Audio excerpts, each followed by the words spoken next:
Olá, amigos! Estamos de volta com o nosso Fala Aí esta semana. E, como sempre, eu e José Carlos Menezes vamos tratar de assuntos ligados ao universo da comunicação, do marketing político, eleitoral e institucional. Esta semana, nós vamos falar das novas candidaturas que estão sendo postas, pelo menos através da mídia. Vamos tratar aqui também sobre a crise do PSDB, talvez a pior crise pela qual o partido tenha passado na sua história, e também das dificuldades de enfrentar essa crise com a dose certa de comunicação. Falta comunicação. Eles estão na mídia, mas estão na mídia de forma negativa. Eles precisam tomar as rédeas de um plano de comunicação e assim dialogar com os seus eleitores e com a população de um modo geral. Outro assunto que vamos tratar aqui hoje é sobre a reforma da Previdência e também da estratégia de comunicação que está sendo adotada pelo governo federal para tentar reverter essa má impressão que a reforma da Previdência vem causando na população de um modo geral. E com isso, angariar os seus votos, os votos necessários para aprovar essa reforma que agora eles dizem que é uma reforma light. Vamos ver. Circulou na imprensa essa semana uma história sobre a possível candidatura do ex-ministro Joaquim Barbosa para a presidência da República. Ele teria sido convidado por alguns partidos, mas o que se fala é que ele, o que se comprova, pelo menos o que se especula com mais, digamos assim, com mais certeza, o que se especula é que ele tenha sido convidado pelo PSB. PSB é aquele mesmo partido do Eduardo Campos, que foi candidato e morreu durante a campanha em 2014. Ele teria deixado a resposta, teria deixado no ar a possibilidade de se candidatar e que daria uma resposta até o final de janeiro do ano que vem.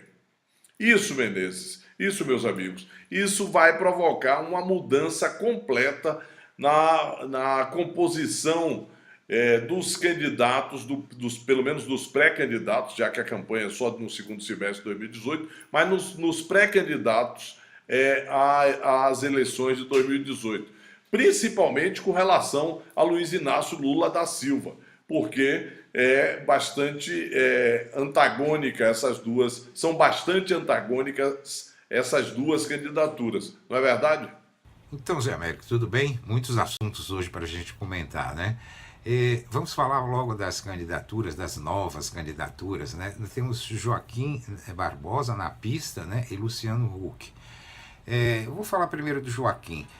Eu não boto fé nessa candidatura. Eu acho que ele é uma pessoa muito difícil, né? Eu já vi se ele não conseguia nem se entender e colaborar com aqueles 10 outros elementos do Supremo Tribunal Federal.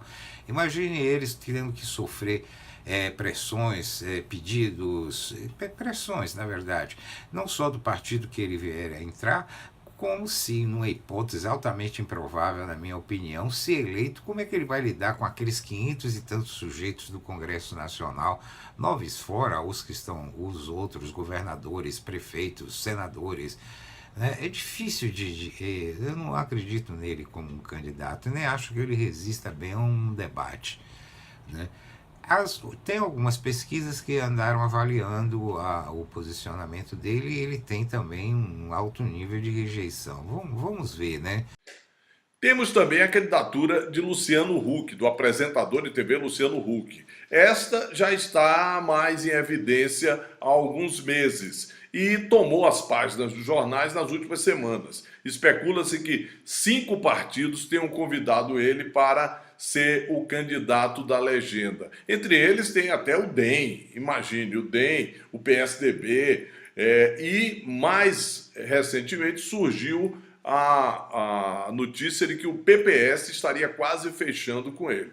É outra candidatura que é considerada outside, é considerada fora da caixa e pode realmente embaralhar esse cenário da competição para a presidência da República no ano que vem. Luciano Huck eu acho mais interessante, mas mais complicado também, sobre um outro formato. Quem é Luciano Huck? Um apresentador de TV, boa gente, né, com a família estruturada, tudo direitinho, mas o que é que esse camarada tem realmente de informação cabedal, né, para discutir política, economia, discutir um futuro do Brasil?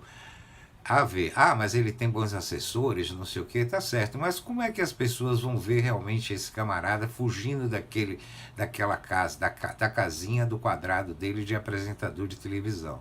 Outra coisa, se ele realmente se dedicar a isso, ele tem que sair do programa, a Angélica, que é a mulher dele, vai ter que também sair do programa, os filhos vão passar a ser filhos do presidente ou do candidato a presidente, é uma outra vida, né? Resta saber se todo mundo da família dele está disposto a abdicar disso, né, e se enquadrar nesse novo cenário.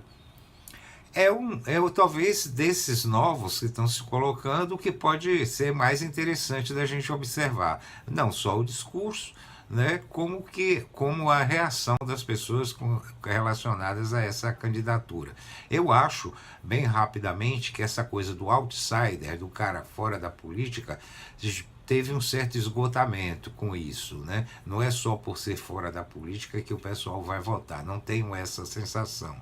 Mas, enfim, vamos ver qual é a reviravolta que o Luciano Huck e talvez até o Joaquim Barbosa possam fazer nesse quadro de presidenciáveis, né?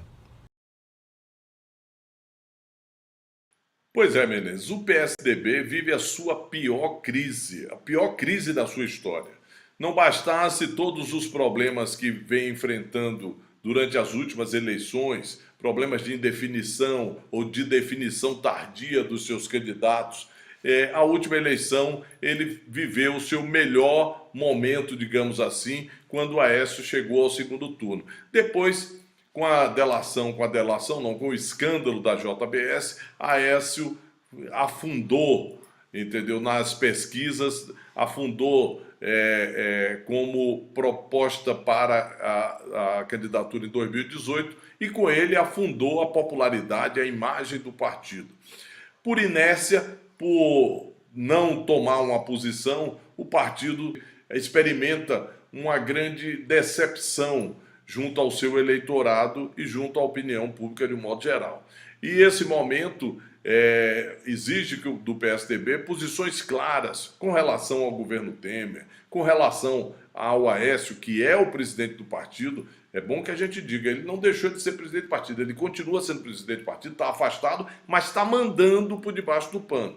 Existe uma disputa muito grande dentro do partido e existe a necessidade do partido assumir uma identidade clara com relação aos eleitores, com relação à população de modo geral. Agora, tudo isso passa, Menezes, ao meu ver, por uma crise de identidade do partido, mas mais ainda pela falta de comunicação do partido. O partido não consegue se comunicar com a população, com os eleitores e vive refém da mídia. Ou seja, o que sai na mídia é o que coloca o partido em evidência como notícia no Brasil. Ele não é o protagonista da sua própria história. Bom, em termos de comunicação, né, equivocada também, mais um exemplo, né, é o do PSDB. É fantástico como eles conseguiram atirar várias vezes em todos os pés possíveis, né? Era o partido que tinha mais a lucrar depois do impeachment da Dilma, né? Eles seriam os caras que estariam limpos, né? Não estavam envolvidos em falcatrua, eles tinham um projeto, teoricamente, para o país, e conseguiram fazer disso tudo uma confusão tremenda, né? Se enfiaram no governo Temer. Não, acho que a questão não é exatamente a participação do governo do Temer, mas explicar por que estão lá. Né? O que é que eles pretendiam fazer enquanto partido, enfiados no governo do Temer. Depois começou esse movimento de metade quer sair, metade quer ficar, aí surge o Aécio, né? Todo enrolado, que deixa de ser um partido dos puros, né? Tem lá um sujeito bastante encrencado, que não sai da presidência do partido, continua influenciando a direção do partido, é licenciado, tá, mas licenciado com um tremendo poder, com alas contrárias a ele, claramente, e jogaram tudo isso para a opinião pública, né? Não ficou no nível interno do partido essa discussão toda. Foi posta na rua da pior maneira, e o que eu tenho visto, né, não que isso valha como uma pesquisa, mas cada vez eu vejo mais e mais pessoas, eleitores tradicionais do PSDB, decepcionados com esse partido. É um partido que realmente tem a tradição de ficar em cima do muro, e esse ficar em cima do muro, levado a extremos, deu no que deu, né? Estão no governo, mas não estão, só a favor da reforma, pero não muito. Não deu certo. A comunicação do PSDB é um horror. Com isso, eles estão queimados de alguma forma da opinião pública, estão divididos, né? A candidatura do Alckmin, que seria uma candidatura bastante viável dessa eleição, também vai sofrendo abalos, tem outros candidatos, subiu no muro mais alto que encontrou com relação a essa questão dessas brigas internas do PSDB. Fernando Henrique também não tem colaborado, apesar de ser um sujeito sensato, um intelectual de altíssimo nível, com esses artigos também públicos, não tem ajudado muito nessa reestruturação, digamos assim, que o PSDB vai ter que passar. Eu acho que eles perderam um bonde, né? Perderam realmente talvez uns 2 bondes que passaram, eles não subiram, e é um dos melhores exemplos, né, de comunicação negativa. Eles não se comunicam e eles aparecem na mídia, ou seja, a comunicação sobre eles é extremamente negativa, pelas dissidências, pela briga, pela questão do Aécio, que foi mal resolvida entre eles também, e pode dar com os burros na água, né? Altamente provável, ainda mais se isso aí surgir realmente uma candidatura competitiva, né? Que ocupe o espaço entre o Bolsonaro e o Lula, que eu acredito que seria um ótimo lugar para o PSDB se colocar, uma coisa de consenso, de centro, com um programa. Eles têm um programa no estatuto deles, mas parece que tem vergonha de falar, né, do programa. Eu acho que eles estariam num ótimo momento, mas enfim, eles estão fazendo a pior tipo de comunicação que tem, que é a comunicação negativa, né? Deixando que a mídia tradicional e as redes sociais, as pessoas façam uma propaganda negativa sobre eles. Não é uma boa ideia, não é uma boa saída, e os resultados provavelmente também não serão muito bons. Então, o partido precisa investir em comunicação, ser protagonista da sua história e, antes de mais nada, propor ao Brasil algumas ideias, porque não se coloca ideias sobre o partido. Há até correntes no partido que discordam, por exemplo, desse apoio ao presidente Temer, ao governo do presidente Temer, e discordam também da ordem das reformas propostas por Temer. Eles, por exemplo, têm essa corrente com que eu falei, por exemplo, o senador Eduardo Amorim de Sergipe, defende que agora o partido deveria propor a reforma tributária e não apoiar a reforma da Previdência proposta pelo presidente Michel Temer. Isso deveria ser colocado para a população saber essas discussões internas do partido e não ficar fechado como brigando as lideranças internas.